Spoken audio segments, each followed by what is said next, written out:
Сразу, поїхали. Це наше тіло, це наша фізіологія, це є нормально. А ти не думаєш, що скажуть люди? Ну, мені чхати, що скажуть люди. Навіщо ми нормалізуємо те, що оголене тіло – це є нормально? Ми не мовчимо, якщо нам щось не подобається. Вони просто красавчики, вони молодці, я ними захоплююсь. От тоді я ахуєла. Сексуалізація жіночого тіла дає взагалом просто свобода тіла. Якщо я хочу фотографувати свої груди, я буду це робити, я маю на це право. Це страшно, тому що страшно. ти не знаєш, що буде далі. Коли всі від'їбуться від себе, тоді вони від'їбуться від інших. Коли я стикнулася з домаганням, Секс – це гріх, голі фото – це гріх. барабарарам, I wanna Be a slave, I wanna be a master.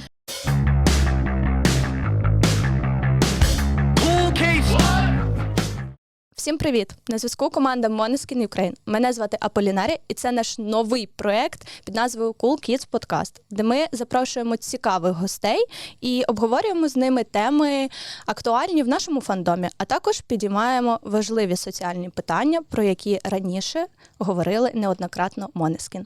І сьогодні в нас в гостях зірковий гість, прекрасна модель, чарівна дівчина, блогер, найбільша шанувальниця Måneskin, серед яких я взагалі знаю, і незрівняна красуня. Аліна Моронець. Привіт! Говорили. Привіт. Привіт.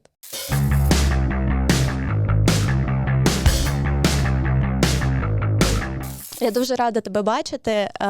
Перше, що хотіла сказати, велике тобі дякую за те, що ти прийшла, за те, що ти не побоялася прийти в невідомий проєкт, в невідоме шоу.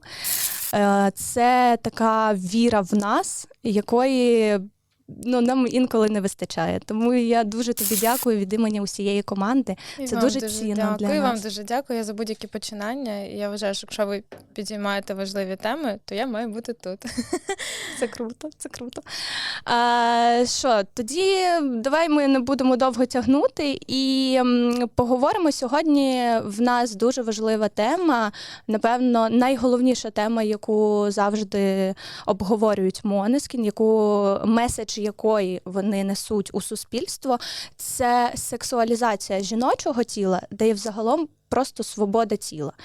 І от цю тему я хочу, щоб ми сьогодні з тобою підняли, тому що я думаю, що аудиторії і твої, і наші буде дуже цікаво дізнатися думки, як про це взагалі в суспільстві в українському заведено. Звичайно. От.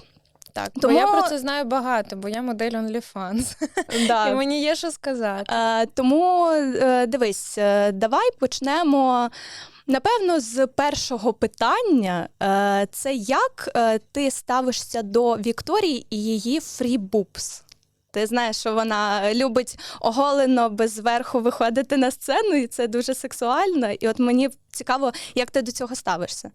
Прекрасно, я за будь-який, я не знаю, як сказати це слово, самопрояв, мабуть. От якщо людина себе відчуває саме так, я вважаю, що вона має повне право так себе проявляти. І в мене є позиція, що якщо я про це неодноразово говорила в Інстаграмі, що якщо це комусь не подобається, ви не йдете на її концерт, а це не значить, що вона не має цього робити. Типу, якщо вона від себе кайфує, це офігенно. Ми маємо брати з цього приклад. Людина себе не соромиться, людина від себе просто в восторгі і, повчіться. От і все.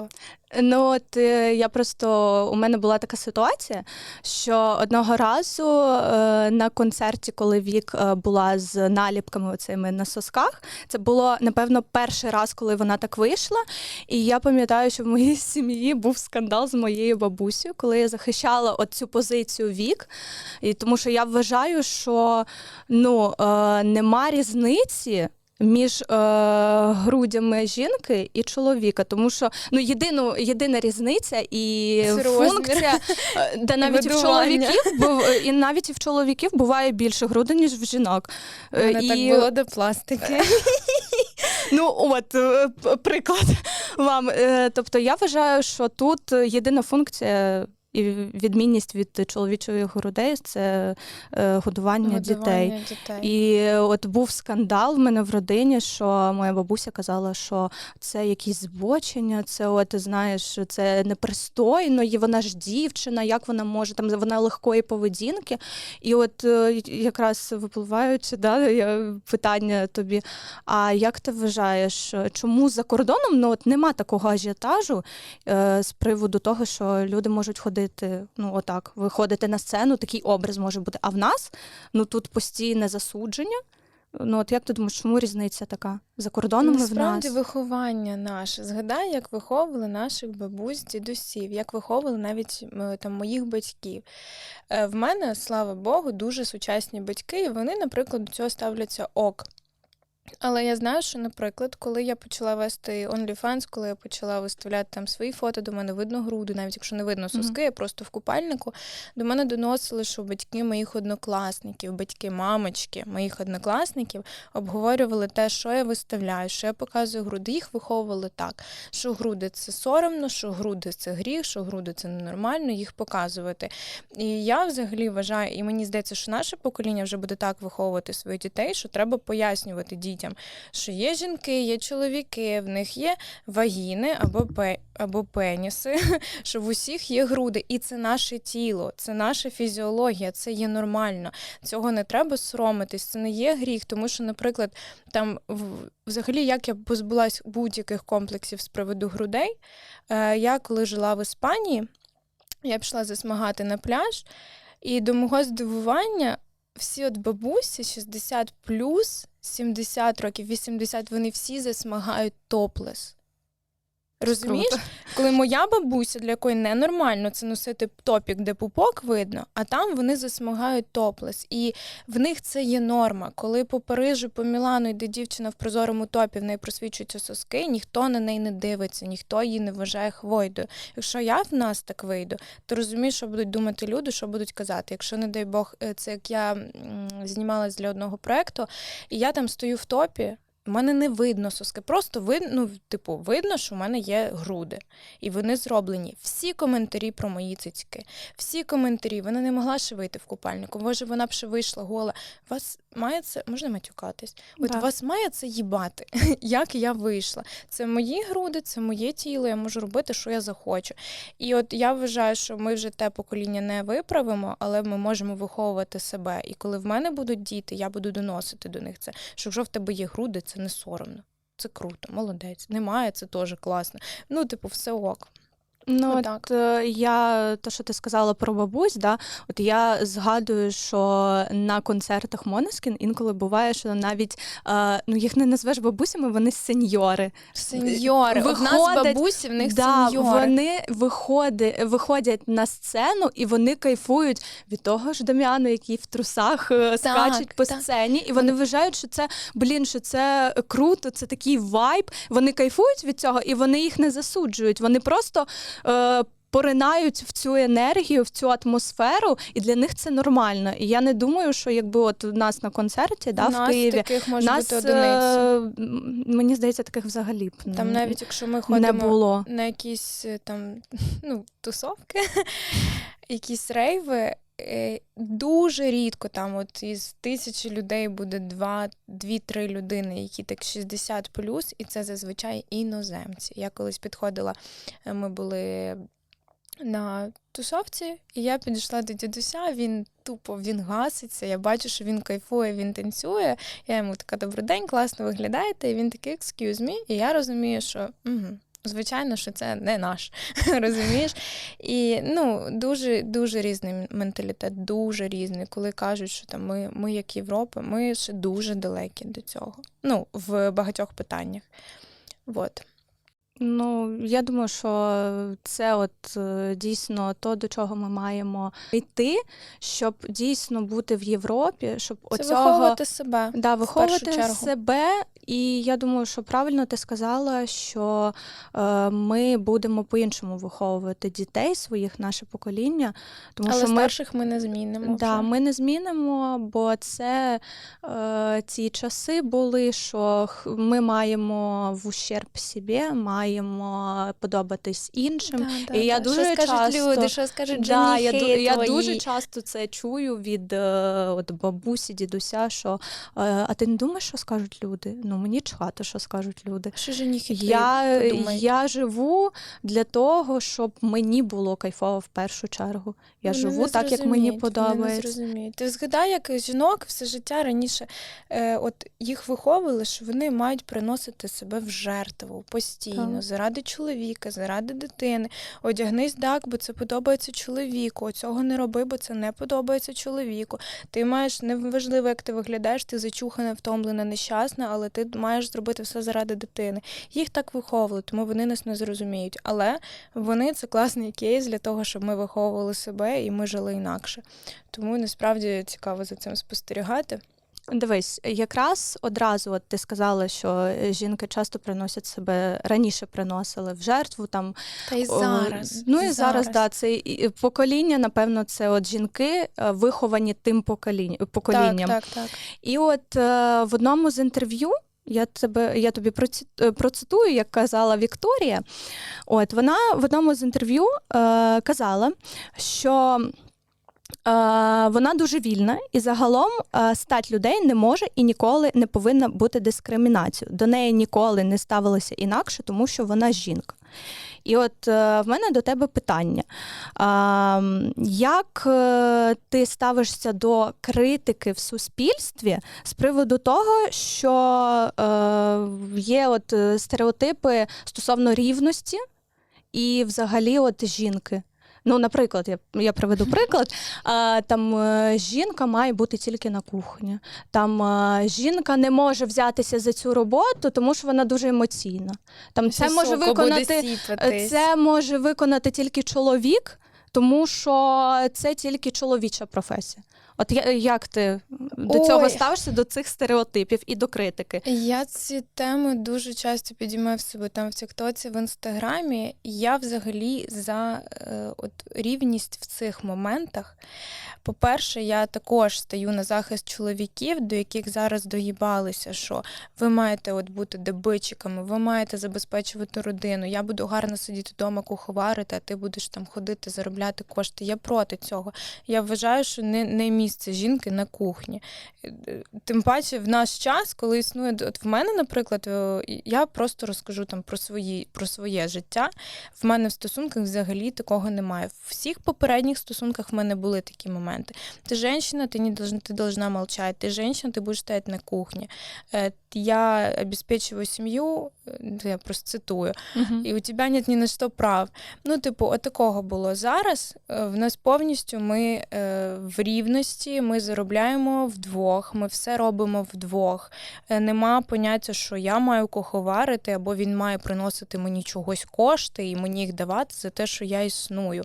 Ми живемо в сучасному суспільстві. В мене, наприклад, є прибиральниця, в мене є доставка їжі. Я кайфую від себе. Вважаю, що жінки мають жити в своє задоволення. І взагалі люди. От в цьому плані це також я за рівність. Я не хочу казати жінки чи чоловіки, я хочу казати люди. Неважливо, якої вони статі. Мають жити в своє задоволення. Ми відійшли від теми, яке там, що я ще мала сказати? Ну, стереотипи, як ти до них ставишся? Дуже негативно. Я так само вважаю, що це не стільки середньовіччя, коли починають розділяти, що це для жінок, це для чоловіків. Ну, навіть якщо ти жінка, да? Ну, умовно кажучи, якщо ти жінка, і навіть якщо це там якась робота, як раніше це було звично чоловіче, але якщо ти її виконуєш, інколи жінки виконують краще за чоловіків. І навпаки. І буває таке, що я не знаю, наскільки це правда, просто я чула чи бачила в якомусь подкасті, що за одну і ту саму роботу жінкам платять менше, ніж чоловікам. От я не знаю, наскільки це правда, але я про це чула. В нас таке є. І в нас же є, що якщо, до речі, що дуже цікаво, це також я, мабуть, що на захист більш чоловіків, що от якщо чоловік працює, це його прямий обов'язок, ти маєш працювати. Але якщо працює жінка, вона молодець. Розумієш? От якщо там, ну, це я вже чоловіків захищаю. Ну, коротше, я за людей. Ми трошечки з Вікторії перейшли кудись туди на Даміана, на Ітана, на Томаса. Я просто зараз, я ж кажу, я реально не ділю чоловіки і жінки. От в мене є таке, в мене воно прям випрацювалось в голові, що є просто люди. Однаково можуть стояти на кухні чоловіки і жінки, однаково можуть заробляти кошти чоловіки і жінки, однаково виховувати дітей можуть і ті і інші. Ну, типу, от так от. Я стикалась, звичайно, в усіх своїх попередніх стосунках. І тому зараз я цього, ну, для мене це прям табу. От такі стосунки, такі стереотипи. Ну, дивись, а от, наприклад, що стосовно сорому, от я тобі також можу процитувати. Вікторія казала, що раніше я соромилася, але тепер мені не доводиться приховувати цього, тобто свою жіночність. Ну, вона розповідала, що вона страждала від панічних атак, там в підлітковому віці соромилася себе. От як в тебе з цим? Може, ти можеш дати якісь поради дівчатам, які стикаються зараз з тим, що їх критикують за їх зовнішній вигляд і за якісь дефекти або навпаки. І тих дефектів насправді немає, їх просто нав'язала якась там Свєта чи якийсь Альоша. Хтось нав'язав. Ну, тобто, в мене так було. Все одно, воно приводить до того, що ти починаєш шукати проблеми в собі, ти починаєш соромитися себе починаєш критикувати. Хоча треба багато вимагати, вганяєш себе потім в панічні атаки, невроз, як в мене було. Може, ти якусь пораду даш і поділишся історією, як ти з цим справлялась? Можливо, в тебе було таке? Звичайно, було. Типу, в підлітковому віці. Ти бачиш по мені, що я маленька, худенька. І я пам'ятаю, що мої років 15-16 вже в усіх дівчат ростуть попи, вимальовуються бедра, талії, груди. І є Аліна, яка від хлопчика відрізняється тим, що в неї просто вагіна. Все інше в мене як в пацана, знаєш? Ну я така... Ну, дійсно. І я дуже комплексувала, тому що ще тоді, звичайно, хлопці звертали увагу на дівчат там з формами. І от нам завжди фільми нав'язують, що сексуальність – це великі форми.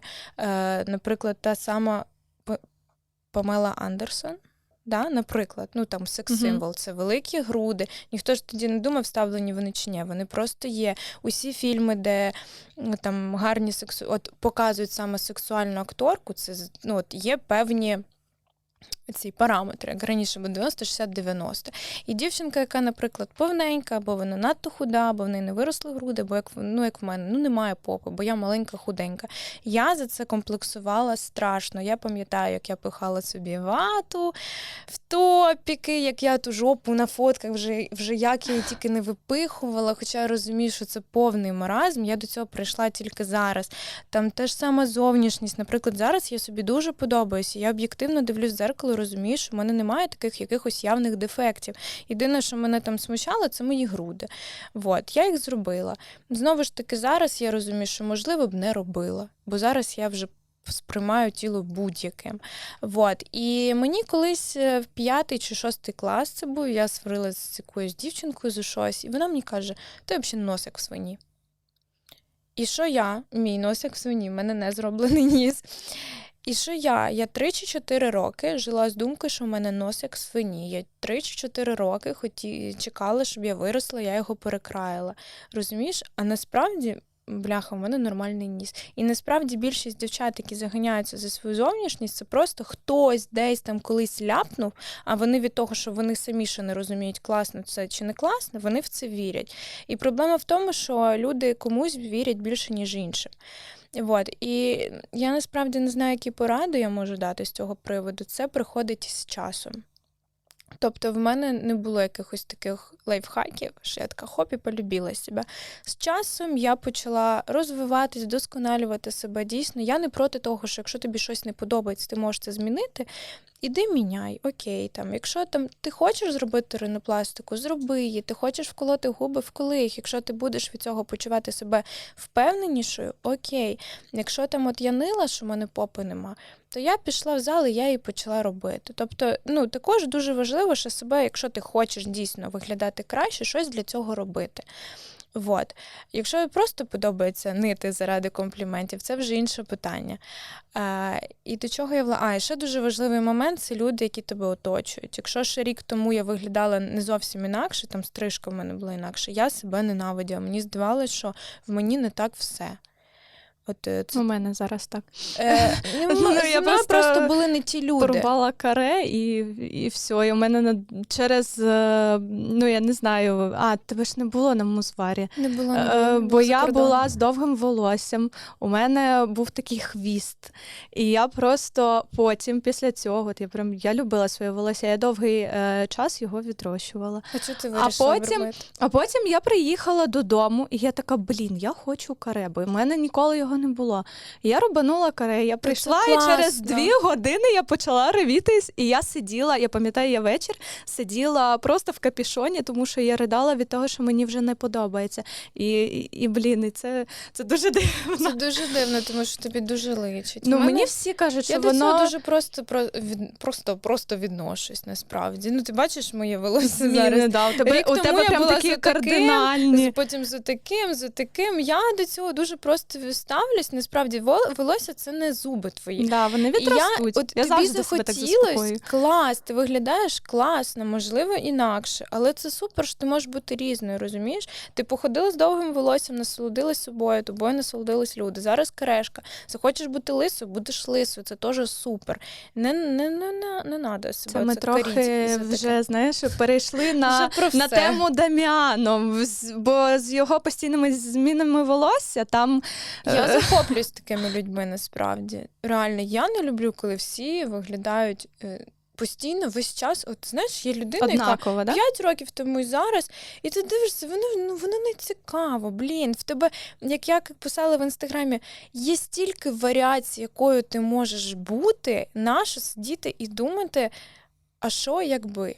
Іди і спробуй. І будеш знати, що якби. Не сподобається, хер з ним, це досвід. Сподобається, супер, ти смілива, все класно. Тобі дуже гарно з карешкою. Так що не звізди. Тепер я буду знати, що Аліні Муранець подобається моя зачіска, і я буду... Бо я все життя з каре обожнюю каре. Я колись наростила волосся, і мене вистачило на місяць, навіть менше. Я його обробила. Взагалі, я не люблю довге волосся. Люблю, в інших мені подобається, але на собі воно мені надто робить тебе більш звичайною. Мені здається, каре, воно придає якогось такого, знаєш, ділового стилю, типу щось. Отак. Да. Хоча, дивлячись на кому. Да, дивлячись на кому. Я не знаю, мені здається, Вікторію я б не змогла уявити з каре. Хоча, чекайте, в неї ж було каре, але в неї було з чолкою, і воно... Це Боб, здається, називається, воно мій стиліст уб'є, бо він мені пояснював дуже довго різницю між Боб і каре, і я її не запам'ятала. Треба буде це вирізати, щоб ви Аліну не прибили через нас ще. Ми можемо перейти з тобою трошки відволіктися перед важливими такими темами, бо далі ми поговоримо про більш такі серйозні моменти. Я тобі пропоную трошечки пограти в інтерактив. Ми підготували для тебе досить цікавий моментик. Ми тобі про нього не розказували. Це сюрприз. Дивись, ти вже помітила, що є карточки на столі. Ми можемо з тобою по черзі витягати їх. І що на цих карточках? Ти казала, що ти обожнюєш пісні Måneskin, і ти знаєш всі пісні. Наскільки я пам'ятаю, не всі, наскільки я пам'ятаю, я ж тебе представила вже. Я себе пам'ятаю. Боже, вибачте, будь ласка. Чого я це згадала, Боже? Це мене пилив. Так. Просто... я ж тебе представила вже як найвідданішу шанувальницю, то треба... Але... Я сподіваюся, мене потім не звільнять з поста генерального директора, і я нормально все відповім. В общем, на цих карточках фрагменти з пісень Måneskin, але вони переведені на українську мову. І ми маємо сказати, що це за пісня. Закриваємо.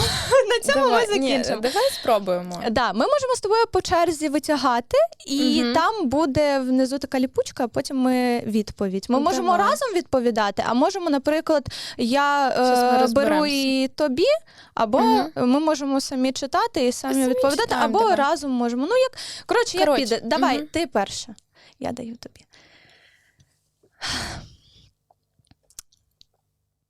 5 ранку нам так добре, що ж ляч не створений для тебе, давай не будемо заперечувати. Зустрінемось там, де ніколи не зачиняються двері. Зустрінемось там, де ніколи не буває безнадійно. У коханні все справедливо. Що це за пісня? Ні, не міс. Ні, це не Валентайн. Ні, 5 ранку. 5 ранку. Може, просто... Я поняла, що це. Я поняла. Це не Торна Каза. Ні, я вже поняла. Давай буду тобі допомагати. Це з нових, от прям з останнього альбому. Ні? Це з останнього альбому. Це вона увійшла. Давай так, тобі підказка. Рятуємо. Коротше, підказка. Фраза з назви цієї пісні є в назві нового альбому. Rush. І в скобках. Що там в Are you coming? Да, це не да, воно. І це пісня. Хані. Да. Це вона? Ну, наче, да. Давай, перевір. Там ліпучка. Я не знаю. Вона... Це з Хані? Дійсно? Наче, да. 5 ранка. Honey, are you coming? Да. Ми там будемо ставити бали, я не знаю, коротше. Там поставити, коротше, мені 0 і 1. Ні, давайте так на половинку. Я підказала, а Ліна сказала відповідь. Ні, давай. Я просто ще маю сказати, що якщо я навіть від когось якби не фанатіла, я не та людина, яка буде дізнаватися всі факти про виконавців. Поняла? От мені вони подобаються, я їх слухаю, я кайфую, я передивляюся їх кліпи, я в історії. Ну я нічого не буду про них дізнаватися. От я така, знаєш? Воно інколи само приходить. От ти так знаєш, десь я просто до цього все. дуже просто відношусь. Типу, от мені подобається їх музика, їх виступи. Я задрачуюсь там в Тіктоці, постійно дивлюсь. Але ж прямо ж так, я виправдала. Тепер ти. Да, давай я. Давай. Оцю. Ой, мамочки, родне, що так багато тексту.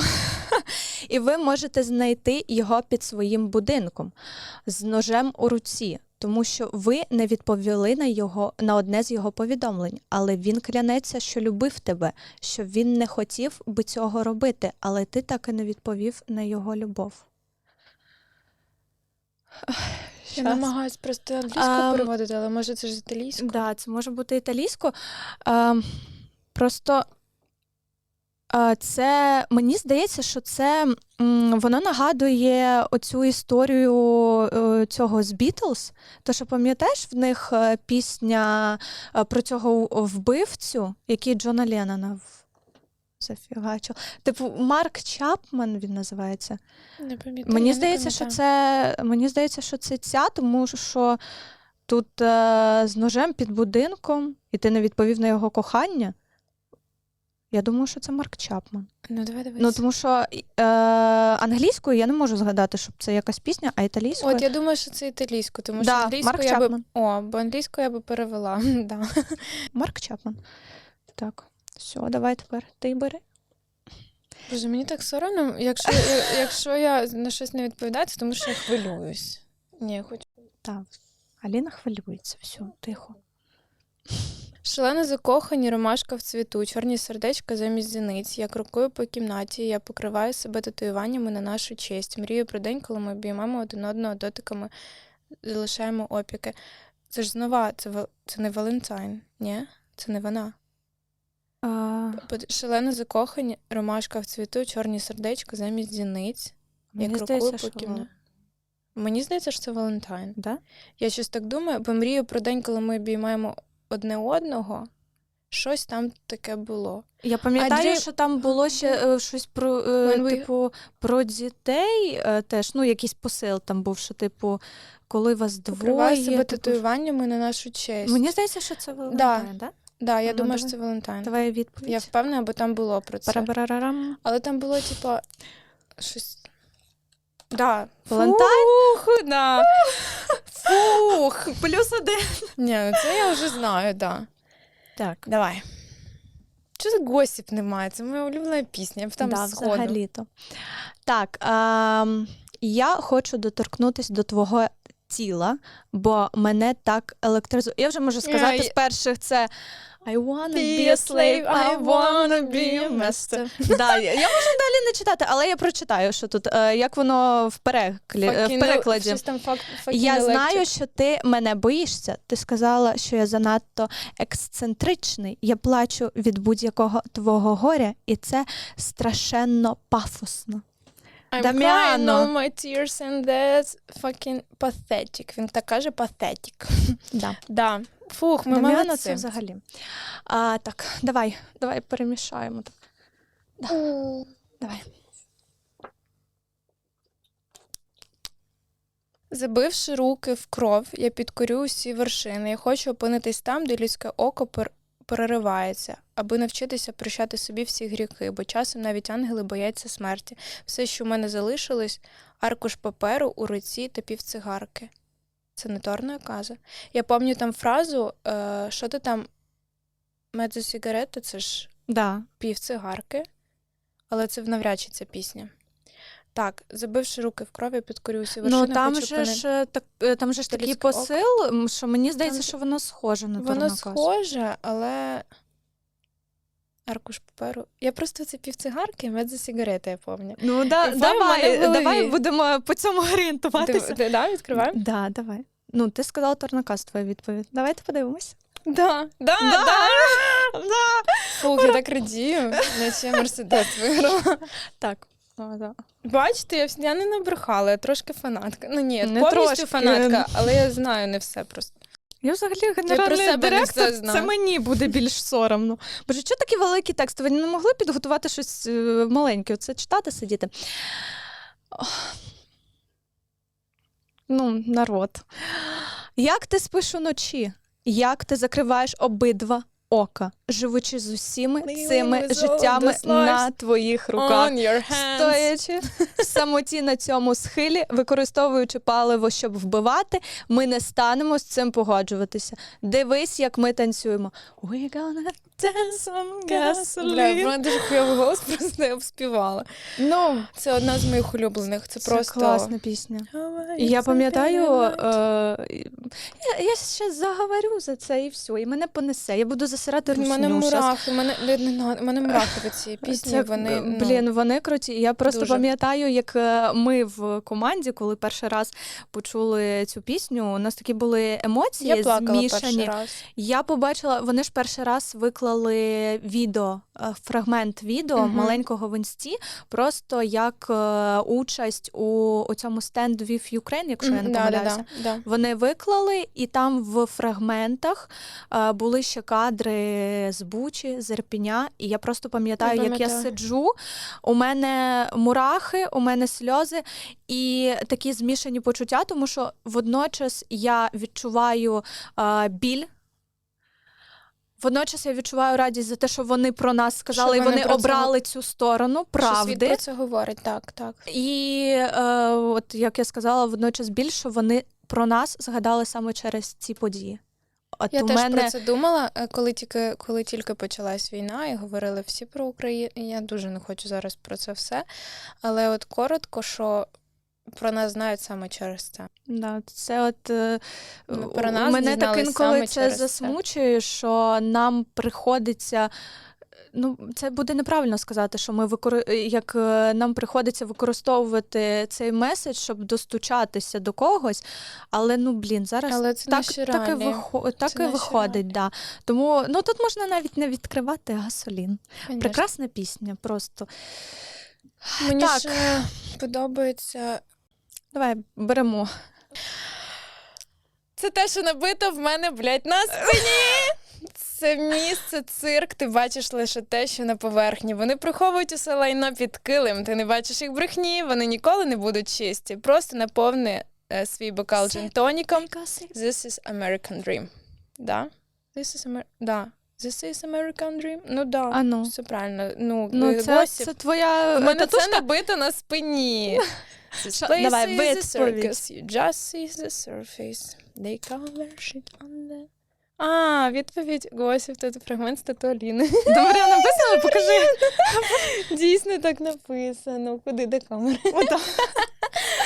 Ой, Ти клас. бачиш, як команда підготувалася? Да, дякую вам. Бо Я просто так люблю цю пісню. О, супермодел, от що я хотіла сказати, що це одна теж з моїх улюблених. Її, до речі, захейтили дуже сильно тоді. Я пам'ятаю, коли вона вийшла. Вони сказали, що вона вона занадто американська, і вони перейшли на American Style. Але це їх теж можна зрозуміти, тому що, наприклад, італійську не всі будуть слухати. Да. Я почала слухати їх пісні італійською тільки після того, як я почула англійською. Бо так, я дупля не відбиваю, про що вони співають, і я така, що я не буду вивчати. В італійських такі прямо я не розуміла, поки я взагалі в це не вникала, поки я не почала жити в Італії. Поки я не почула італійську мову, італійський вайб. І тоді я взагалі вперше дізналась про Måneskin. І от тоді я ахуєла, коли я почала гуглити, коли я почала слухати все. І от Торна Аказі – це одна з моїх улюблених. І, звичайно, Зіці Боні. І що мені ще подобається? І ще, як вона, я не пам'ятаю, як вона називається. Тож... Будемо всі згадувати італійські пісні. Коротше, вони просто красавчики, вони молодці, я ними захоплююсь. От все, що я можу сказати. Ми це ставимо в тізер. Да. Так, і остання карточка. Так, знову цигарка. Жовта цигарка між пальцями. Я йду з сигаретою, вибачте, але я дуже в це вірю, що я можу зробити цей стрибок. І навіть якщо дорога вгору, тому я зараз тренуюся. Я знаю, що це, але... Щас. Та не переживай, все добре. Я свого хлопця не всі пісні можу згадати. Мене просто потім звільнять. Нафіг. Команда від мене відмовиться. Ні, я думаю, що це... Мені чомусь здається, що це Зіті Боні. Я не знаю чому. Думаєш? Там же ж теж було про сигарету. І оце то, що я тренуюся, мені здається, що посил в перекладі мені... Я зважаю, не на слова перекладаючи, а посил. Бо я читала дуже багато перекладів. І вони дійсно відрізняються. І вони сенс просто, щоб... Зіті Боні. Все, супер. Скільки там нараховано, я не знаю, але... ти все але вгадала. Ми красавчики. Ти все вгадала, а я перша не вгадала. Там півбала в тебе. Півбала. Від мене. Тому це був інтерактив. Угу. Це була така невеличка... Да. Я б вже просто сиділа і вгадувала. Да. Ми трошечки відволіклися від важливих тем. Але зараз ми продовжимо, і зараз ми вже поговоримо на більш серйозніші теми. І перше, що я хотіла б в тебе запитати, от твоя робота на OnlyFans. Ми поговоримо зараз ще більше про тебе. Скажи, будь ласка, ти як вважаєш, твоя робота, вона, як це назвати правильно, вона допомагає чи навпаки прискладнює цю боротьбу з сексуалізацією жіночого тіла і свободою тіла? От як ти вважаєш? Це дуже гарне питання. Але мені здається, що... Ні, все, не складно, я знаю відповідь. Це для мене це допомагає, насправді. Тому що якщо я говорю про те, що жінка має право робити зі своїм тілом, що вона захоче, показувати, як вона захоче, то, звичайно, OnlyFans мені, я можу, це наглядно показати, що якщо я хочу фотографувати свої груди, я буду це робити, я маю на це право. І це не має взагалі когось іншого хвилювати.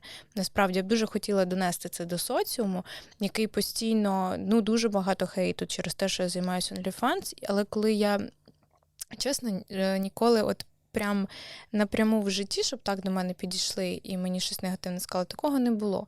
Зазвичай всі люди, вони сидять всі в інтернеті. Сидять в інтернеті. Да. І я думаю, що кожного другого, якщо вибрати сюди, посадити напроти мене, в нього не знайдеться аргументів мені щось пояснити. я хотіла б донести до соціуму, що треба менше придовбуватись до інших і більше придовбуватись до себе. Вот. І я дійсно постійно дівчатам кажу, що OnlyFans – це мій вибір. І якщо дуже багато дівчат не йдуть на OnlyFans через засудження, через те, що їх не приймуть інші, я їм пояснюю, що якщо ви себе приймаєте, вас інші приймуть. Ті, хто вас не приймають, це просто не ваші люди і взагалі чхати. Хтось живе і думає, що земля плоска, їм нормально з цим живеться. Всі ми різні. Розумієш, головне знайти своїх однодумців. У мене був коментар, треба було його знайти і дослівно прям вирізати. Можна я? У мене є на хвилину? Да, ти можеш подивитися. Я зараз прям прочитаю його. Да, ти поки дивишся, я скажу, що не забувайте підписуватися, ставити лайки і пишіть в коментарях, кого б ви хотіли побачити в наступних випусках. Нам буде дуже цікаво почитати. Питання. В моїх коментарях. Не буду називати нік. Навіщо ви нормалізуєте це? Це не ок і не круто. Ви продовжуєте підтримувати об'єктивізацію та сексуалізацію жіночого тіла. Я відповідаю, чому я не маю себе і свою роботу нормалізовувати. Бо це не норма для вас, люди добрі. І от оцей коментар, навіщо ви нормалізуєте це? Навіщо ми нормалізуємо те, що оголене тіло – це є нормально? Це зараз така проблема. Це зараз люди дійсно дуже часто мене звинувачують в тому, що навіщо ви нормалізуєте це? Чого, якщо... Чому я не можу нормалізувати своє тіло? Ти розумієш, якщо жінка знімається для плейбою, це класно, це честь, але якщо ти фотографуєшся на OnlyFans, ти хвойде. Що це за подвійні стандарти? Це подвійні стандарти постійно. Коли дівчата, які фотографуються для плейбою, кажуть, OnlyFans це не є нормально. А чому тоді плейбой нормально? Якщо давайте так, або норма все, або норма нічого. Норма в кожного, я взагалі вважаю, що норми не існує, насправді. Для когось ненормально викласти фото в коротких шортах і футболці, а для когось нормально викласти фото, де видно повністю все. Значить, норми як такої немає. І оці коментарі, чому я це нормалізую, тому що я хочу, щоб люди, бляха, перестали себе соромити своїх тіл, щоб люди перестали думати, що, знаєш, як виховували, секс – це гріх, голі фото – це гріх, засмагати на пляжі – це гріх, показувати своє тіло – це гріх. Якого чорта? Якого чорта? Дійсно, це просто дякую моїй сім'ї, що в нас такого не було. В моїй сім'ї дійсно такого не було, тому я виросла такою. І коли я чула це від інших, я була в ахуї. І дякую моїм батькам, що вони в мене супер в адекваті. Вони знають про мій OnlyFans, мама знає, що там є мої фото певні, і вона розуміє, що я доросла, і що я вільна жінка, і я можу робити все, що я захочу. І дуже оце питання, яке ми вже теж підіймали, це дуже часто під кожним відео мені пишуть, що з тобою не будуть зустрічатись чоловіки, ти ненормальна. Таких, як ти, не візьмуть в жони, як в дружини. Що такі не потрібні, ти ж мать дітей будуще, що з тебе вийде. До чого це? Ще покраще вийде. До чого це? В мене класні стосунки, офігенні стосунки з супер відкритим, крутим чуваком, де він підтримує мене, я підтримую його. І це в людей просто це комплексованість. Бо вони, як я кажу, якщо дійсно якийсь чувак не візьме мене в дружини, тому що я фотографуюсь в купальнику, камон. Втратить він, а не я, розумієш? Да. Таку-то зіроньку. Такого я не говорила. Ні, чому вижену? Дивись, я б, якраз ми поговорили за правила, за оці певні, те, що ти сказала, є норми і не норми. Я пам'ятаю, що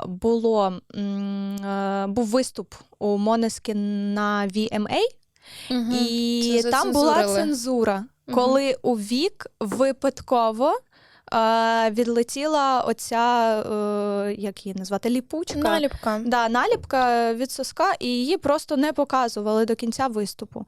Я навіть тобі процитую, вони якось це прокоментували. Дем'яно сказав: існує досить багато упереджень щодо рок-гуртів і жінок. А Вікторія сказала, що це дуже тупо, що існує така велика цензура та контроль над людськими тілами. Яке твоє ставлення до цензури жіночого тіла на ТВ і в Інстаграмі, бо я знаю, що дуже багато цензури йде на твій аккаунт, бо я бачила твої сторіси, твої пости, що там просто абсолютно кожен пост зносить, хоча там немає нічого. Я просто покажу, що Інстаграм зносить мені все. Кожного дня мені прилітає 5 нових скарг. Як вони пишуть? Я зараз зачитаю, що вони мені пишуть. Я покажу ці фото, або я надішлю скріни, ви просто це вставите. Да, ми вставимо. Я тобі зараз покажу ці фото, які мені банить. При тому, що я дуже часто, і коли, вибачте, чувак виставляє якісь рілси, і в нього так от тілімпається його хоботочок, то це є нормально. На це я можу дивитись. А не те, що я в білизні, дивитись люди не можуть. І в мене стоїть аудиторія, от я поставила в Інстаграмі аудиторію, яка може за мною стежити 18+. Щоб вже не... От. Так. Читаємо. Увага. Зараз буде хвилинка крінжу від Інстаграму. Ваш допис може порушувати правила. Зображення оголого тіла або дій сексуального характеру. Тепер я показую ці фото. Фото, за яке мене забанили. Да, ми вставимо це. Я надішлю скріни. Далі. Фото, за яке мене забанили. А знаєш, в чому питання? Що якби я виставила фото там, де в мене були не зроблені груди, або от вони не так кидались в очі, мене б не зносили. Бо коли я виставляла такі фото з незробленими грудьми, їх не зносили.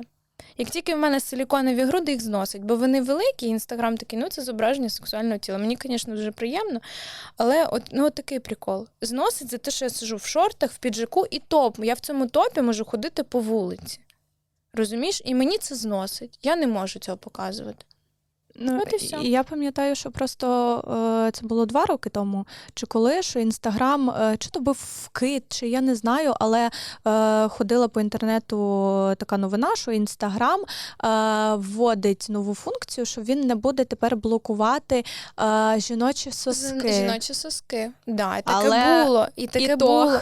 Де воно це? Дуже багато OnlyFans-моделей виставляють, де прям видно їхні соски, де їх прям конкретно видно. В тебе така біжева сітка, і в тебе конкретно видно. Я бачила цих моделей, і в них мільйони підписників. І коли мене зносить за це, то я сижу трошки в ахуї. Насправді, тому що в сенсі, що я порушила? Я не стала раком, я не фоткаюсь з пльоткою. Навіть якби я стояла раком і фоткалась з пльоткою, чому ні? У мене стоїть в аудиторії 18+. В Інстаграм просто не пускайте тих, кому не можна це бачити. Діти сидять в Інстаграмі, це проблема батьків, а не моя проблема. Як мені якісь мамочки пишуть, от моя дочь, їй 13, вона це побачить і вирішить, що це нормально. В неї є ти, і ти її мама, і ти їй маєш пояснювати. А це не моя відповідальність. Я вже говорила про це десь, що досить перекладати відповідальність на інших. Батьки дуже часто так роблять.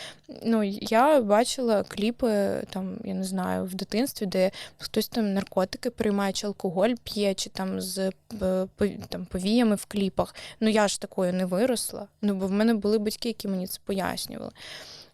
І взагалі не за це була мова, але це теж треба було сказати. Мова була за те, як ти відносишся до того, що на ТВ цензурять. Це крінж. Чому реально чуваків голих ми можемо дивитися? От тоді на тому концерті він був в трусах тоді. І пам'ятаєш, що його кожені такі, ти бачила? Де він в кожаних таких типу шортах, трусах, і тут він просто повертається, і в нього така дубця. Оце можна, але якби це зробила Вік, правильно? Да. Що було б? Її зацензурили тоді. Її б закенселили. Це, я пам'ятаю, був такий скандал для прямо мене. тоді. Це крінж, чого така велика різниця в відношенні, в ставленні. Просто через стать. Ти як на OnlyFans, розумієш, якщо якийсь чувак фотографує свій член, це ок. Якщо дівчина фотографує вагіну, вона повія. В нас же є це в соціумі. Якщо чувак на OnlyFans, прикольно, що в цьому такого? В нас не відставлення різне. Якщо тобі чувак скинув пісюн, це норм. Чуваки чомусь так багато хто робить, не робіть так. Не робіть. Але якщо це зробить дівчина, то це все, це кінець світу. Реально. Це вагіна – це більш соромно чомусь, ніж пеніс. Ну, типу, коротше. Крінж. Просто. Ну, я ж кажу, я б своїх дітей виховувала інакше. Ну, от то, що ти говорила за оці фотографії, за фотосесію, от я слідкую за твоїми дописами, ми слідкуємо всі. І ти робила на початку літа, мені здається, таку прям гарячу фотосесію. Якщо я не помиляюся, але її теж знесли, наче. Якщо я не помиляюся, там ти була прям така в таких чи чулочках, чи в чому, і так прикривалася гарно, красиво. І в тебе ще було, каре було, і ти написала, от в чому питання. Ти написала під цією світлиною, що в тексті, коротше, йшлася мова. Я роблю це для себе чи для соціуму? Ні, давай пояснимо. Да? Це була фотосесія з неголеними пахвами. Це треба уточнити, бо люди зараз не зроблять. Да. Ну, але ж то ця була, да, фотосесія? Так, це ця фотосесія. От. У тебе був такий допис, і ти там поставила запитання. Ще раз скажу. Я роблю це для себе чи для соціуму? І от в чому ж питання? Ти знайшла відповідь на це питання? Для ти соціуму. Робиш для соціуму. Чому? Можеш пояснити? Я це зрозуміла, звичайно. Коротенько, Боже, а можна я зніму піджака? Да, звичайно. Мені жарко. Я накину на плечі, щоб там не смутіть нікого. Трошечки стало гаряче. Так от, коротесенька історія. В мене є дуже мій близький, один з найлюбіміших моїх друзів, фотограф Діма Комісаренко. І він такий, за будь-який кіпіш, він знімає фотосесії, зайдіть, будь ласка, гляньте його роботи. І колись я побачила в якомусь, він нам приніс книгу, Boys, фотосесію чувака, який стоїть з такими знеголеними пахвами, прям так в кадр. І я так на Діма на мене, я кажу, блін. І він такий, якщо ти це зробиш, я тебе пофоткаю. А коли Діма фоткає, це дуже круто. Вот. Я бачила ці фотки. Я починаю шукати, прям мені стало цікаво, я починаю гуглити жінки там відомі з неголеними пахвами. І я знайшла фотографію Пенелопи Круз, яка для мене це мій ідеал краси, жіночності, це я від неї просто, я на неї дивлюсь, мене серце замирає. Я не знаю, в неї така енергетика. Там фотосесія, де вона з цими ж підмишками. І я починаю відрощувати. І я перші 2 рази зірвалась, це було дуже важко, бо я постійно ходжу в зал, я не сприймала себе, розумієш? І я сама, для мене навіть це раніше було, я б ніколи, я чим відрізняюсь від інших людей, я б ніколи в очі людині не сказала, що мені це не подобається, для мене це ненормально. Я можу там про себе подумати. І ми вирішили, що я відрощу, Діма мені робить фотосесію. І я прям конкретно хотіла, щоб в мене видно було волосся. І ідея була в тому, щоб показати через фотографію, що я можу залишатись, чого я там в білизні, в цьому всьому, що я можу залишатись сексуально навіть з цим волоссям під пахвами. І що воно насправді картинку не псує. Відрощувала я довго, бо в мене був лазер, в мене воно почало рости світле, такими, я наче, знаєш, була така плішива містами. Коротше, з горем пополам. Я відрощую, але я бачу, що мені спочатку воно заважало, але в якийсь момент я зрозуміла, що мені з ним комфортно. Немає взагалі ніякої мови, не йде про гігієну, про те, що мені там захейтили, чого мені цей пост знесли. Бо було багато скарг. І писали всі про гігієну, про те, що це не сексуально. Насправді я людина здорова, я, в принципі, коли потію, від мене не смердить. Бо я стежу за своїм організмом. Якщо від вас смердить, то ви не здорові, а не це проблема волосся. І я людям пояснюю, ви ж не лисі, чомусь ви ходите не лисі, правильно, бо ви миєте голову. І я це робила, по-перше, для фотосесії, по-друге, мені було цікаво, як я саму себе буду сприймати, як мене будуть сприймати друзі, чи зможу я показати це. І я дивлюсь, що мене влаштовує. До мене приходять друзі додому, я знімаю майку, у мене прям, волосаті підмишки. І вони мені такі, слухай, прикольно. І хлопець мій такий, слухай, клас. Типу, якщо тобі класно, мені класно, це тебе не портить. Потім ми йдемо, була вечірка, і я в піджаку, і в топі, і я посеред вечірки думаю, ну а що, я знімаю цього піджака, Чому ні? і я от руки наверх, я танцюю. І я зрозуміла, що мені ок. Я бачу погляди зі сторони, я бачу, що людям це заважає, але я така, типу, ну це ж ваша проблема, що вам це заважає. Ну, типу, мені не заважає, мені класно. Розумієш, коли виставила цю фотосесію, я написала, що багато хто, на жаль, в нас люди не дуже думаючи, не зрозумів мій меседж. Я написала, що от як ти процитувала, ви робите це щось, от неважливо, волосся це чи щось інше. Ви робите це тому, що так ви хочете, чи тому, що того вимагає суспільство. І я бачила половина коментарів були про те, що мене не портить це волосся, що воно мені личить, що мені класно, що багато хто там з відомих людей репостили, лайкали, мені писали, з відомих блогерів. Але от були дівчата, до яких я заходила на сторінку, коли вони пишуть мені про красу і про якусь гігієну, коли в тебе, вибачте, під ногтями грязь, коли в тебе не мите волосся, коли в тебе зуби, там, я бачу, що з гнільцою на відео, ти мені будеш казати, я нікого за це не осуджую, але ви вирішите свої проблеми перед тим, як лізти до інших людей. Це як там в своєму глазу брівна не видно. Угу. А в іншому сторінку. Да. І всі почали мене хейтити, що я несу неправильний меседж, що це не сексуально, що я все спортила, що я там взагалі пропагандую те, щоб дівчата не голились, і це не гігієнічно. І люди не зрозуміли, коротше. Цей пост мені знесли, його видалили, але, може, там ви зможете вставити фото, тобі надішлю. Вот. І я зрозуміла, що з цим суспільством насправді боротись дуже складно. Ніхто не поняв. Всі думали, що я просто хотіла показати їм свої волосаті подмишки, але суть була не в цьому. Вот. Люди все роблять заради інших людей, бо насправді, по факту, волосся мені не заважає, я це зрозуміла. І коли я його зголила, я зрозуміла, що я це зробила, мабуть, тому що, щоб там нікого не смущати в залі. Тобто, якщо не брехати вже собі, мені, в принципі, комфортніше без нього, але якби мені було дійсно от комфортніше з волоссям, я б з ним ходила. Тобто, ось так. Але це цікаво було. Ну, це такий досвід, тобто ти зрозуміла спершу для себе. Да, мені було цікаво. От як ти казала на початку, що ти можеш експериментувати, ти можеш дивитися, як тобі комфортніше. Бо я не боюсь, да.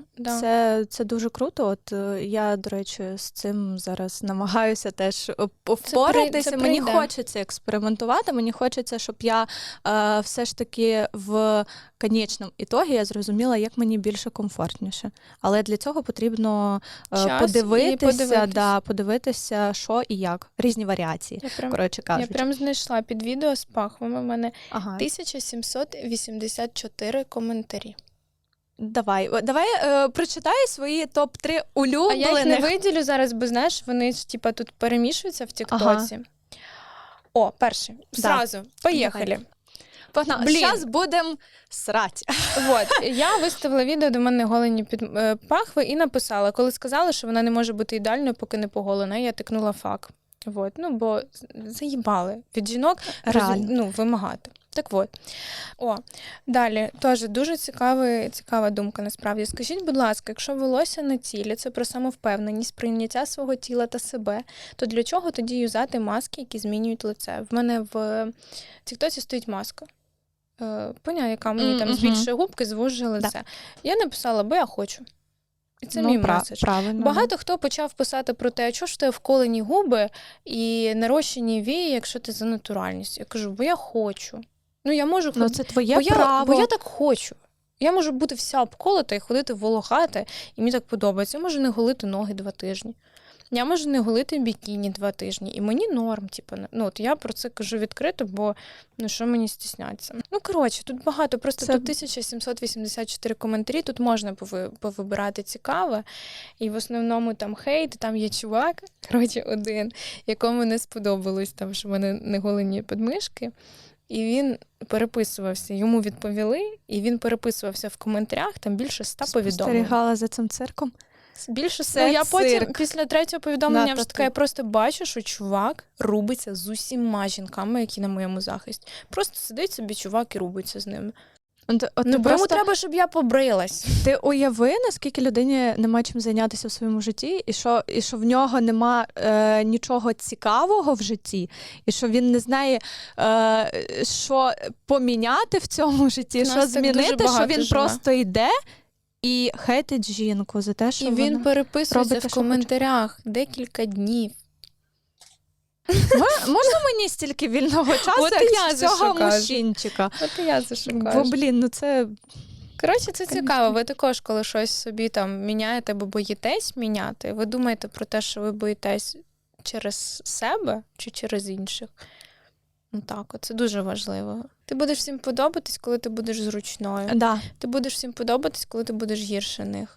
Ти будеш всім подобатись, коли ти не будеш викликати в них відчуття конкуренції. Тільки в тобі бачать конкурента, сильну особистість, і тебе починають побоюватись. Коли тебе побоюються, тебе ненавидять.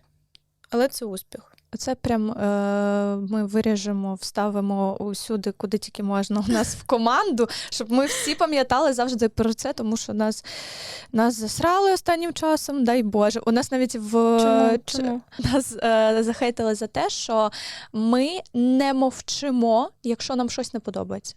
Наприклад? Тобто ми кажемо, наприклад, що ми стоїмо там на захисті українських зірок, популяризуємо їх, при тому, що ми фан-клуб Måneskin. Ми продвигаємо тему Måneskin серед українських артистів, і люди кажуть, так ви ж фан-клуб, що ви лізете до інших, а нам не цікаво про інших.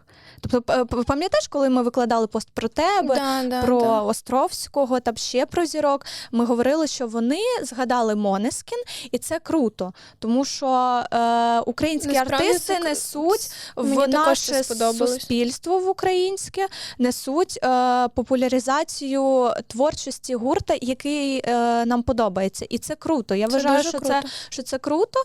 І от люди кажуть, що а нахіра нам ця інформація. Якби вони були відомими і їм подобався Måneskin, ви б їх запостили, не були б щасливі.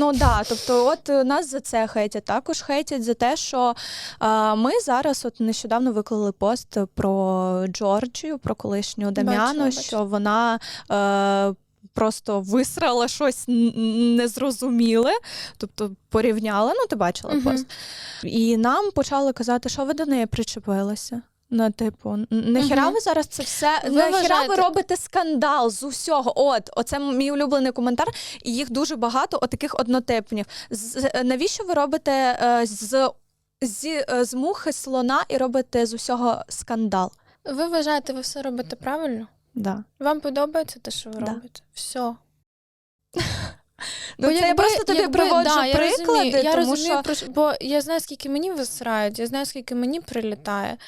І я дуже така, насправді, я ж корчу себе таку сильна, така груба, жорстка.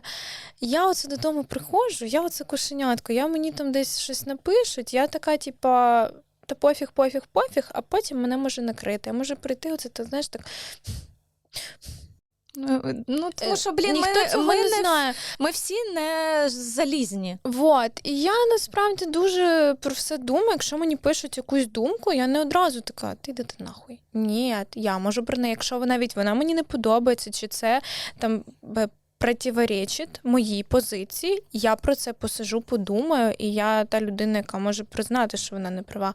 Але зараз останнім часом я просто єдине, що я роблю, це коли мені пишуть якийсь негатив, я в себе запитую. Мені щиро, по чесноку перед собою, мені подобається, я вважаю, що я права. Якщо відповідь «да», все. Ідіть, хай все інше не важливо. Йде к чорту, да. Це дуже важливо. Я важаю, що це адекватна позиція. Якщо сильно за все переживати, значить ти сама не впевнена в тому, що робиш. Да. Це дуже круто, насправді. І саме через це ти мені прямо з перших хвилин сподобалася. Дякую. Обмінялися компліментами трошечки. І, напевно, от найголовніше за сьогодні, що я хотіла б в тебе запитати твою думку, я почну з цитати це питання. Це писала Вікторія. Сумно та боляче. Забирати вибір жінки на власне тіло незаконно. огидно почуваюся від того, як люди можуть мати різні думки про вибір, про вільний вибір та безпеку жінок. Це була реакція Вік на новину, що в США заборонили жінкам робити аборт. І от вона намагалася донести, що жінка має право на вибір, що їй робити з власним тілом. От твоя думка з приводу цієї новини? Я з нею погоджуюсь на 1000%. Знаєш, навіть якби я із тих, хто скоріше за все не робив би аборт, я не вважаю, що я можу комусь там дозволяти чи не дозволяти це робити. Я вважаю, що це те питання, в якому жінка має право на своє тіло. І на вибір жінка просто. має право на вибір. Неважливо, який це буде вибір. Він має бути в будь-якому випадку. Тому що, я собі не уявляю ситуацію. А в нас заборонені чи дозволені аборти в Україні?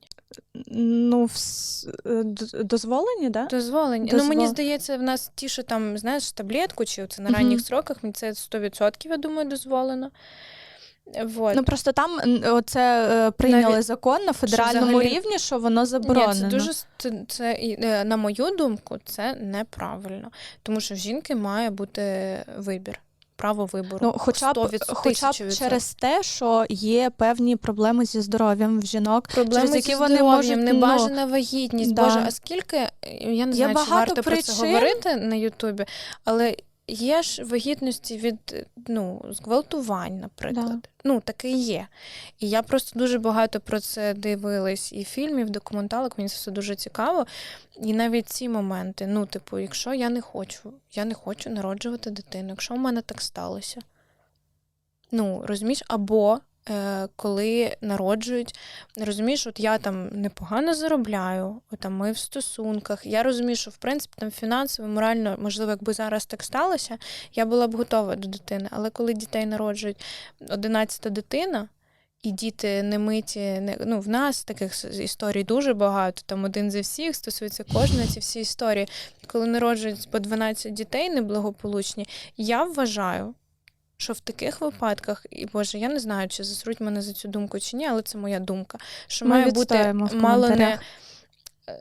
Я зараз буду противоречити собі, що в таких ситуаціях може бути навіть примус до переривання вагітності, але, знову ж таки, це засягання на свободу вибору і на свободу тіла, тому не знаю. Коротше, але 100% я проти. Це така дуже щепетільна тема. Я просто, от в мене було таке, що в мене просто мама працювала в дитинстві дуже довго в дитячому будинку. І я бачила цих дітей, і я знаю дуже багато історій, і от є випадки, в яких я прям готова кричати, що я за стерилізацію. І я не знаю, виріжете ви це чи ні, бо за це можуть засрати нас всіх. Але от є... Нам не звикати. Є такі моменти, коли я прям за це, але знову ж таки, це має бути якась перевірка психотерапевтом, психіатром, соціальними службами, ось так. Коротше. Це вже про інше, просто мені теж воно болить. Насправді, я дуже часто про це думаю, коли дивлюсь на цих діток, які ні в чому не винні. Ні, я проти заборони абортів, 100% проти. І я проти, в принципі, будь-яких заборон щодо жіночого тіла. Вибору, що робити з власним тілом. Це, в сенсі. 100%. Ти сам обираєш, що тобі робити, ти сам обираєш, як тобі жити. Всі люблять диктувати. Коли в мене не було грудей, мені прям писали, ти плоскодонка, встав грудь. Коли я вставила груди, мені пишуть, що ти вставила груди, що ти себе перероблюєш. Це таке суспільство, йому не вгодиш, на жаль. Це насправді дуже крінжово, що так в світі. Це страшно. Да, це страшно, тому що ти не знаєш, що буде далі. В країнах третього світу досі ж існує обрізання примусове, наприклад. Це взагалі є жіноче, що це, я знаю, що є ви не дивились, подивіться всі «Квітка пустелі». це один з найсильніших фільмів, які я дивилась. І, до речі, також про аборти, також Капернаум. Дуже оце прям гостро соціальні фільми, які мають подивитись. Капернаум – це фільм про дитину, яка в 10 років подала в суд на батьків за те, що вони народили цю дитину. Це те, що я кажу, коли є ситуації, в яких має бути примус до переривання вагітності. Тому що ці діти страждають, тому що ці діти їдять на вулицях, цих дітей б'ють, цих дітей віддають в 12 там, в країнах третього світу. Це Сирія, це Ліван, оці всі країни. Коли в 12 років дівчат віддають дорослим мужикам, їх гвалтують, вони вагітнюють і вони помирають. Ну, отак от. А «Квітка пустелі» – це про примусове обрізання. Це також вона чи з Сирії, чи з якоїсь такої країни. Да, це коли в 3 роки... це нормалізовано. В 3 роки чи в 2 роки дитині просто відрізають все. І зашивають, і лишається як там дірочка. Ти розумієш? Бо в них сором, якщо ти не обрізана. Наприклад, отак. Отак в світі відбувається. Просто інколи я навіть не можу, знаєш, я так думаю, і я просто інколи навіть повірити не можу, що це існує в сучасному світі. Ну, тобто це здається якимось середньовіччям, і просто цікаво, коли воно цього вже не буде, тому що це ненормально. Для мене вже почали за це боротись, навіть ці фільми там випускають, але це є в світі. Це дуже... Я ж кажу, тут те, що там нам ще за груди щось кажуть, це не зрівняється з тим, що відбувається там. Там взагалі не йдеться про свободу, в принципі, про свободу жінки. Наостанок ми з тобою поговоримо про... От ти казала за OnlyFans, за те, що ти там несеш певний меседж, і мені просто цікаво, от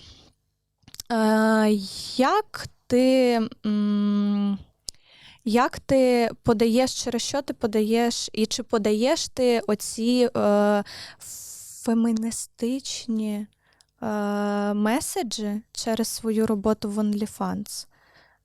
Тобто ти намагаєшся якось це проявити, можливо, там, я просто не знаю, як в OnlyFans там пишуть, не пишуть, чи там просто я через фото, не роблю. Чи просто ти через фото, от якось ти можеш донести якийсь сенс там фемінізму, чи ти його не доносиш? В OnlyFans насправді ні. Тому що в OnlyFans я просто виставляю все, що я хочу. Фемінізм? Бо для мене це таке, інколи я читаю, там, знаєш, статті. Я досі не визначилась, чесно. От у мене в мене немає позиції я... досі. З чимось я погоджуюсь, з чимось я не погоджуюсь. Для мене от те, про що я тільки що говорила, це от після «Квітки пустелі» я вирішила, що фемінізм – це класно саме в цих проявах. Той же бодіпозитив. Там, якщо раніше це кричали про неголені пахви, там, про зайву вагу, це вже мелочі житті. Я насправді, якщо це говорити про бодіпозитив, я про те, щоб не ущемляли на людей, наприклад, з інвалідністю, з якимись вадами здоров'я, з якимись дефектами зовнішності.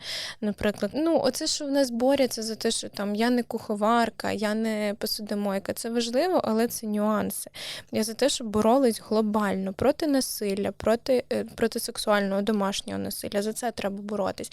Тому що в нас це теж дуже важливо. В нас в соціумі є такий... Боже, я не хочу назвати це стереотипом, просто в людей в силу своєї якоїсь узколобості оця позиція, що коли жінку зґвалтували, то вона винна, тому що вона була надто відверто вдягнута, чи вона випила, чи вона випила, чи вона була нетвереза, чи вона ж не сказала прям ні. І от з такими питаннями класно боротись, насправді, з такими питаннями важливо боротись. Коли молодих дівчат беруть в секретарі і їх гвалтують на роботі, а потім звільняють, наприклад, таке ж також є. От в цьому питанні я вважаю, що це дуже важливо. Це дуже важливо нести от саме ці моменти і саме ці думки в маси. Тому що навіть я, ти знаєш, насправді всі ж думають, що зґвалтування це десь там відбувається. В мене в житті є там певні історії. В моїх подруг, майже в усіх, є певні історії. І І в основному я знаю, що про це мовчать, тому що суспільство скаже, що винні вони. Чоловіки скажуть, що вільні вони, жінки спровокували. І це важливо доносити, що якщо я йду в короткій спідниці і в прозорому топі, це не дає тобі право, окей, що ти там мене роздивляєшся. Це не значить, що я тебе спровокувала. Це значить, що ти тварина, яка не можеш стримати свої інстинкти. Так. І це дуже важливо. Оце, якщо це фемінізм, то в цьому плані я от тут, я на цій стороні. Ну, от, як слово скажеш, у мене також була ситуація в житті, коли я стикнулася з домаганням, і я пам'ятаю, як я перші 3 дні я себе винила в тому, що це сталося. Тому що у мене була в голові ця фраза, яку ти сказала, що я думала, що це буває по телеку в один за всіх. От у мене. Я не могла таке уявити в житті. Ми ж думаємо, що зґвалтування – це коли за тобою прибігли на вулиці, повалили з пістолетами. Але це трохи інше. Але це трохи інше. І я от не могла просто повірити, що в моєму житті могло таке статися. І тобто, для мене був шок, і я в 3 дні, от прям я пам'ятаю, що я 2 3 роки дні... вважала, що винна я. У мене була, я просто не хочу проговорювати саму ситуацію, але я, роки 2 я думала, що винна я. Зараз я би боролась з цим. Тоді я змовчала. Тоді про це, зараз дуже маленьке коло людей, і мені було соромно, я вважала, що це моя вина. І ось так. Це, напевно. От за це треба. Треба такі моменти потрібно вирішувати в першу чергу, а не хто приготував їжу, ти чи мультиварка. Або хто поголив чи не поголив пах. Да. Це взагалі мелочі житті, це не справа кожного. Справді, це такі нюанси. Просто хочу, щоб люди від'їбалися. Ви знаєш, люди не люблять інших, бо вони себе не люблять. Коли всі від'їбуться від себе, тоді вони від'їбуться від інших. А ще, що дійсно важливо, з чим треба боротись, це оці теми, що ми з тобою тільки що підіймали. Оце важливо. І отут треба боротися за свободу жіночого тіла. Це прям круто, що ми підійшли до кінця на такій темі з таким меседжем. Я сподіваюся, що більшість аудиторії і нашої, і твоєї після цього випуску знайдуть якісь відповіді на запитання стосовно свого тіла, прийняття себе. Тому що я вважаю, що це така актуальна тема всіх часів. І я б хотіла тобі ще раз подякувати від усієї команди за те, що ти прийшла до нас, не побоялася, повірила в нас, дала нам шанс прийти. І ми не можемо залишити наших гостей без подарунків. Ми хочемо зробити в нашому подкасті таку традицію, де ми будемо дарувати пам'ятний подарунок нашим гостям. І зараз просто давайте заплющиш очі, Давай. і я тобі подарую. Да. Давай. Подаруночок. Боже, я можу розгубитися. Я хочу сказати, можеш вже відкривати очі. Я хочу сказати тобі, щоб це просто чули. Я хочу сказати тобі, що це просто ми тобі нагадуємо і говоримо в котрий раз, що ти настільки прекрасна, що біля твоїх ніг навіть сам Даміано Давід.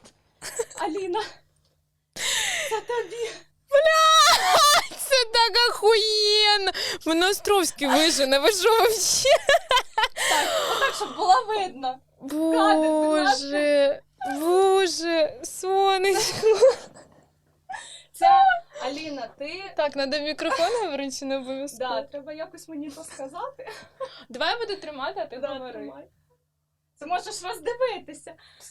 Я просто хочу тобі сказати, що це просто вирізаний кадр, народ. Насправді, оце та модель, яка була в кліпі. Аліна, ми тепер знаємо твої секрети. Ти намагалася це скрити, так. Але, ми знімаємо маски з людей. Боже, дякую. Це Боже, тобі. Боже, піздець, дуже приємно. Не трусися, Ну, ми то- Господи. Да блін, я так переживала, що тобі не Ти сподобається. Да. трусись. Я дуже рада, що тобі сподобалося. Мені дуже сподобалось, що Да? Я Я не знаю, ти її довезеш, але Я не знаю, як мене Островський встрітить, розумієш? вдома. Ні, Він я має не це поясню. прийняти. Це слухай. Дуже класно, це дуже класно. Да? Да, боже, це піпець просто. Це, ну, бачите, народ. А, і до речі, ти помітила? Завтра день народження. Да, день народження. До речі, ти помітила, що там фраза з одного твого подкасту, ми дивилися твої Розумію. подкасти, да, ти її казала, Це ужасно був подкаст. ти казала її разів 50. І ми вирішили, що це твоя мантра життя. Вибачте. Це інтерв'ю, це був крінж, бо це було перше моє інтерв'ю, оте. Ну, Я хочу, щоб його видалили. Ми можемо поскаржитися на нього. Ні, ладно. О, та Ми, ладно. ми не уподобляємося. Це те, про що я говорила, що коли люди там чимось незадоволені і злі на щось, то вони гівно от виливають з себе комусь. І це я була тоді, бо я була дуже зла на соціум, на те, що на хейт, на булінг, на погрози, бо я прям пережила такий прям конкретний хейт. І тоді мені було дуже багато, знаєш, цієї образи, і я її тоді, типу, все так от. Вилила. Да, бо я там кажу, в принципі, дуже правильні речі, які я досі так вважаю, але їх от підношу дуже грубо, дуже жорстко, і це образило людей. І от це те, що я там на своєму досвіді отримала, що коли в вас гівна немає, ви гівно не будете от виносити в світ. Отак от. Все. Це моя остання фраза. Ну, давай, може, ти щось побажаєш нашій аудиторії, своїй аудиторії, щоб ти могла заключний такий момент, щоб ти могла сказати і побажати шанувальникам Måneskin. Людина не може налюбуватися. Ні, там написано роз'їби, то я вам рекомендую. А, ну от. Ні. Все, що от, будь ласка, все, що можна сказати. Насправді нічого не боятись. Це дуже банальщина, яку вам скажуть всі, але це факт. Не боятись нічого і чути себе. І займатися тим, до чого у вас лежить душа. І все. І нехай ніхто не зможе зламати у вас оцей ваш внутрішній стержень. Це дуже-дуже важливо.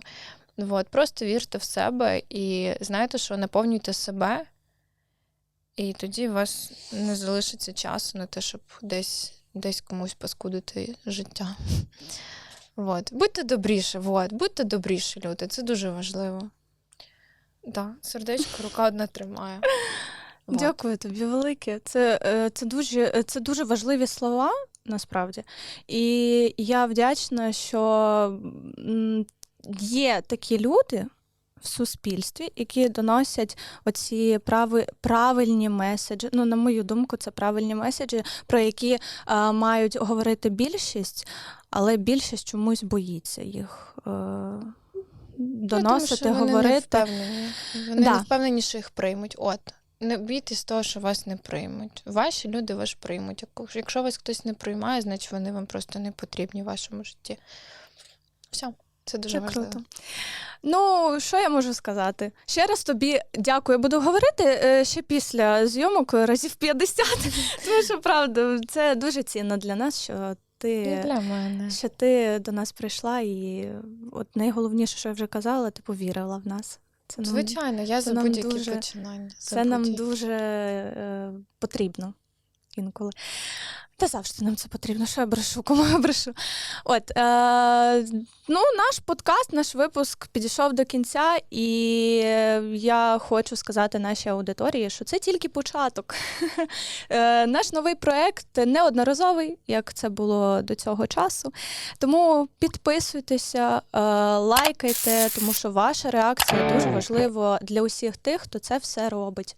Ми прикладаємо максимально зусиль, старань, сил, нервів для того, щоб зробити український контент більш цінуючимся в країнах, за кордоном, де і в нас. Так що всім па-па, всіх любимо, всіх обіймаємо. І це була Аліна Муронець. Па-па. Клас! Дякую. Honestly, I don't get a fuck. I'm addicted to rock and roll, yeah. Yo, this is Maneskin Official Fan Club. Ciao a tutti, io sono Anna, sono la fondatrice del Maneskin Official Fan Club. Vi volevo ringraziare di cuore per averci coinvolti in questo progetto e farvi un grosso in bocca al lupo per questa nuova attività. Siete sempre pazzeschi. Vi mando un grossissimo bacio e speriamo di vederci presto sotto palco. Ciao a tutti, sono Angelica del Maneskin Official Fan Club. Vorrei mandare un saluto gigante a tutti e ringraziare particolarmente Maneskin Ukraine per averci reso partecipi a questo fantastico progetto. Privet, sono Giulia del Maneskin Official Fan Club. Volevo salutarvi, mandarvi tanti baci e augurarvi auguri per tutto. Ci vediamo presto, spero. Ciao! Hi, sono Martina dal Maneskin Official Fan Club e vi mandiamo un grandissimo abbraccio e tanto supporto. Hi guys, sono Dave dal Maneskin Official Fan Club, vi supportiamo da tutta Italia e vi portiamo sempre con noi nel cuore, come fratelli e come sorelle, a prescindere da tutto e da tutti. Ciao, sono Arianna del Maneskin Official Fan Club, volevo ringraziarvi e augurarvi meglio. Un bacio. Ciao a tutti, sono Gin del Maneskin Official Fan Club. Ci tenevo a salutare i nostri amici di Maneskin Ukraine che ci hanno reso parte del loro bellissimo progetto, un progetto che parla dell'unione proprio tra noi fans. Mando un bacio a tutti.